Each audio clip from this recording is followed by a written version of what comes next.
巴基斯坦一边向乌克兰卖炮弹，一边向俄罗斯买石油，普京为何能容忍？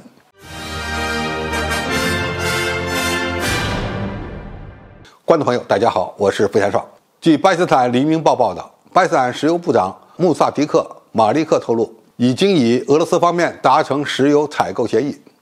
目前已下单了首批打折后的俄罗斯原油。如果第一笔交易顺利进行，预计未来将每天进口10万桶原油。巴基斯坦炼油公司将负责提炼俄罗斯原油。这是西方制裁下俄罗斯的石油对外销售出现的又一个突破口。此前，印度正在大量购买俄罗斯的打折石油，并且拒绝在乌克兰危机问题上全面站队西方。但是，巴基斯坦的特殊之处在于，这个国家正在成为西方军援乌克兰的重要炮弹来源国。最近几天，200多个集装箱的炮弹正在从卡拉奇港起航，这些可能都是能够影响俄乌战局变化的物资。现在的问题是，俄罗斯明明知道巴基斯坦在向乌克兰出口炮弹，又为什么允许向巴方出口打折石油呢？首先，巴基斯坦向西方国家卖炮弹，然后转交给乌克兰军队的本质不是反俄，而是自救。俄罗斯看待一个国家是不是敌对国家，要看这个国家做了什么，也要看其动机。巴基斯坦当前面临着经济困难、国家破产的风险，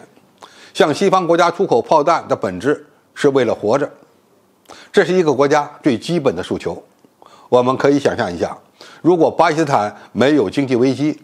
没有即将到期的巨额债务，那么其更大的可能是根本不会向乌克兰提供炮弹。中国能够理解这一点，最近呢还向巴基斯坦的贷款提供了担保。俄罗斯当然也能明白这一点，虽然心里可能比较不爽。第二，巴基斯坦采购俄罗斯石油同样等于在表达不站队的立场。巴基斯坦向西方出口炮弹，并不等于在乌克兰危机上完全站队西方，因为该国在联合国投票时往往会跟随中国投弃权票。巴基斯坦也需要通过向俄罗斯采购石油来避免让自己成为一个全面站队西方的国家。虽然中国在这个问题上不干涉巴基斯坦的内政，但是巴铁多多少少还在考虑中国因素。中国能够体谅巴基斯坦的苦衷，但是也希望巴基斯坦表达中立。巴铁此举聪明的地方就在这里，与受到邀请却不参加拜登的全球民主国家峰会有异曲同工之妙。在这里我们只能说，巴铁还是那个巴铁，中国网民也要认清这一点。第三，普京对待巴基斯坦的心胸也证明了俄罗斯当前的无奈。道理很简单，不管俄罗斯是不是向巴基斯坦出口打折石油，巴基斯坦都会向西方出口炮弹，这些炮弹都会用来打击俄军，这是不可能被改变的。如果俄罗斯因此把巴基斯坦看成是不友好国家，那么只会增加一个新的敌人。另外，巴基斯坦在向乌克兰军售的问题上也存在着力度问题。提供30辆 T-80U 主战坦克是一回事，提供300辆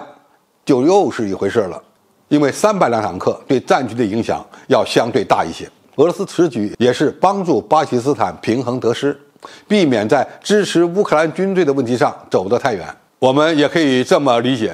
因为巴基斯坦能够从俄罗斯买到打折石油，就可以降低对西方的炮弹和武器出口数量，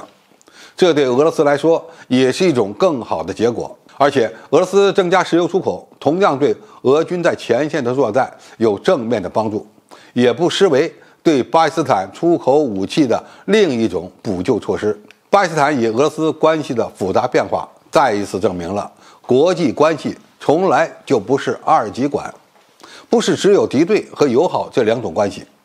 相杀相爱或许更能表达两国关系的特殊性。好，今天的评述就到这里，谢谢大家收看，我们下期再见。